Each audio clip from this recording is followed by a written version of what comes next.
This is your Deepwater Horizon weather update for June 24th. Right now we're looking at a satellite imagery of much of the oil, and we can see much of it is just south of the Florida Panhandle, unfortunately. And as for the weather for the next couple of days, or actually just today, we're looking at high pressure over the region with this cold front moving on down south. And then for Friday's outlook, this high pressure is likely going to weaken, and then this cold front is going to kind of stall and lift further north, and as a result we're expecting some light easterly winds across the northern central Gulf, 5 to 10 knots, and some pretty low seas. And of course in the afternoon, with the afternoon sea breezes, they will be shifting to the southeast. And this is good for the state of Florida because we're not expecting a further eastward movement of the oil plume. Although it is going to continue to be a little bit hot. It is summer, so heat indices in the upper 90s, 98 to 104 across the northern central Gulf, and only a 10 to 20% chance of rain. So things should be pretty good for any of the burning or skimming that we need to do, and for the recon flights for checking out the oil. And here's what we can expect from the currents, the ocean currents, today through tomorrow and the next day. Mostly moving things towards the northwest. This is good, which it will also prevent a further eastward movement. However, some of this oil that is very close to the Florida Panhandle will likely push on shore, mostly near Pensacola and west of the Choctawhatchee Bay. And as for Friday and Saturday, we're still expecting easterly winds turning onshore in the afternoon hours. However, on Saturday, the winds are expected to pick up a little bit to mostly 10 to 15 knots. This may be a little bit difficult for any of the deep water operations that we need to do for the oil. However, things generally looking okay. Rain chances are expected to be pretty low through the period. And as for our nearshore estimates, things are mostly remaining the same. Most of the areas that have already been impacted are expected to continue being impacted through the next couple of days. This yellow line indicating where the oil was expected the day before, just to track where the forecasts are really going.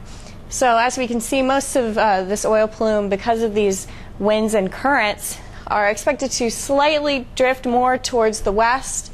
However, these little X's indicate the impacts expected. So once again, just west of the Choctawhatchee Bay. And as for Saturday, pretty much the same thing, even though the overall movement is towards the west. And for a long-term forecast, just to get a sense of things, we are still expecting southeasterly winds on Sunday, becoming more southerly on Monday, and then unfortunately on Tuesday we may begin to get some of those southwesterly winds again.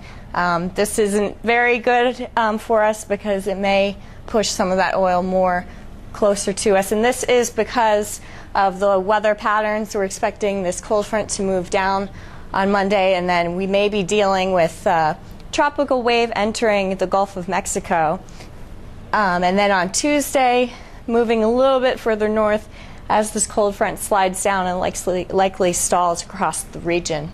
And as for the loop current, just keeping an eye on it, although there is no oil, any large amounts of oil or sheen located into it. NOAA has completely done away with their offshore trajectories. However, just to keep track of it, we are expecting, or actually we are noticing, the connection between Eddy Franklin, which is this loop current ring, and the overall loop current.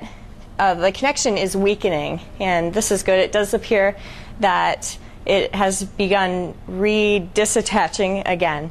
So if there were to be any tar balls located in that is a good thing for the state of Florida.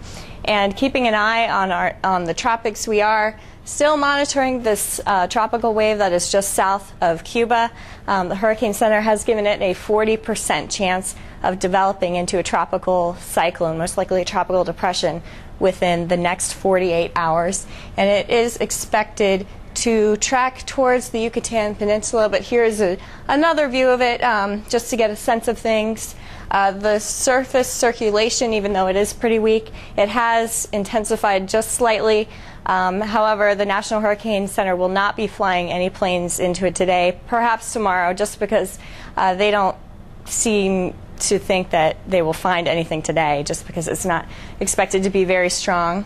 However, the overall models, here's what we are expecting the movement to be. It will likely track across the Yucatan Peninsula and get into the central or southwestern Gulf of Mexico. As for our intensity forecasts, we're not even expecting strong development, even if the tropical wave does intensify into a tropical storm. For more information on the Deepwater Horizon response or for your local weather updates, you can keep checking back here at floridadisaster.org.